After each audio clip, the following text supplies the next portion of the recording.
Over to you, Tuborowski. Well, one of the arguments used against socialism by working people, not capitalists, mind you, not employers of labor, but workers themselves, is that their labor is their personal property and that they have the right to freely market it out there for the best terms they can get.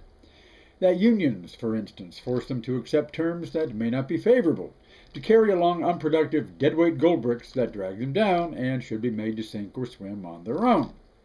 They conclude that socialism is based on the premise of shackling the productive with the unproductive, creating dependency in the latter, allowing them to laze on by with no incentive to do better. There is truth in this criticism, let's not be afraid to say it, but there is also truth in that capitalism enriches the very few at the very top of society, and that this 10 or 1%, however one's demographics, exploits individualism to cut itself off from society and retain the wealth they've extracted from working people and consumers. They hide behind gated compounds of wealth, privilege, and the Iron Curtain of the law while preaching individual freedom and opportunity for all.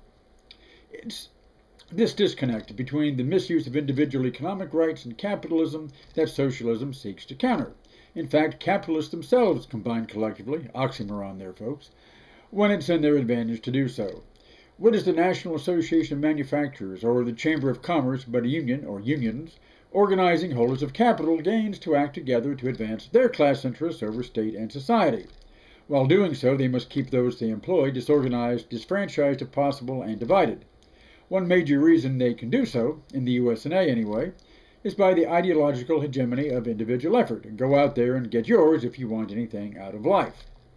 Not bad advice in a capitalist society, only it begs the question of why society must be a dog-eat-dog animal compound, and how those without financial capital, those whose only capital is their labor, can compete in a monetarized economy or even acquire it, when money alone is the measure of all things. And they have none, left to growl and bite at each other, tearing at scraps in the garbage dump of the economy. Property wealth, represented by money, was created by profoundly undemocratic means, the coerced labor of the majority.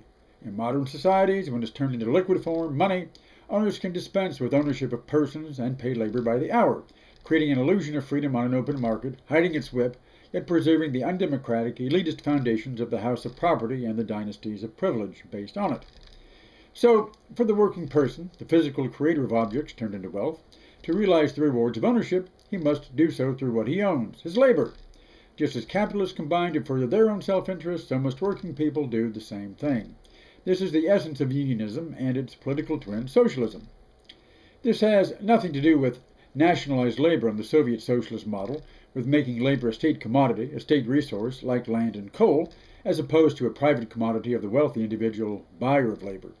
It has to do with self-realization and with reaching out to others in the same boat to row together if they want the ship to change course and reach harbor in a good place. Of course, that will mean mutiny against the pirates who seized the ship and made themselves its captains of trade and industry. They didn't build the ship, they don't maintain it, they don't keep it afloat or stoke the engines. They just buy the labor of those who do, and think that gives them the right to own the whole boat and throw off anyone they choose to the sharks. The capital they use to buy the boat gives them a false sense of owning the boat, because it was bought with the liquefied labor, money, of those very workers and employees. Those who actually make the boat float and go can do just fine without leeching barnacles, called stockholders, making decisions about where the boat should go, or if there's greater profit in just sinking the thing with all hands on deck.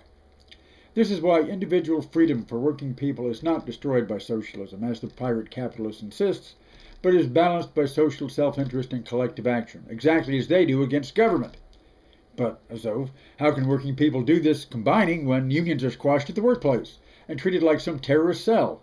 Workers in free market America are in the same boat today as plantation field hands in the Arkansas Delta. Any move for freedom and individual rights are repressed like a slave insurrection. They do so by recognizing that they, and people like them, are what makes the boat float. Regardless of where you work, what trade, what industry, what you make, how much you make, you're all in it together as part of the same crew. You combine with those people not just in crafts, trades, or industries, but by conscious recognition of your mutual individual self-interest, your mutual collective concerns, and your standards of life. Formal organization comes later and isn't really necessary. No mutiny, no slave insurrection ever established a formal organization beforehand anyway. The association was already there underground in embryo. Only in this way can working people take over the institutions of the democratic ship of state that's been shanghaied by pirate captains and their landlubber stockholders back in the high-rise office buildings of Wall Street overlooking the port. Well, who can that be on the YouTube line? So early. Hello? William Bligh, captain of His Majesty's ship, the Bounty? All this talk of mutiny turned you over in your grave?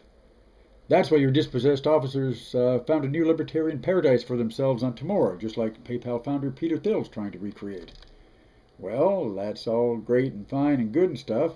Just don't think you're taking the ship's value offshore with you and burying it in some hole in the ground with X marking the spot over the treasure chest and your squawking parrot named Washington perched on your shoulder. Do what? You have no problem with the ship's crew working together and pulling the ropes that make the ship go? They have to keep it afloat above water.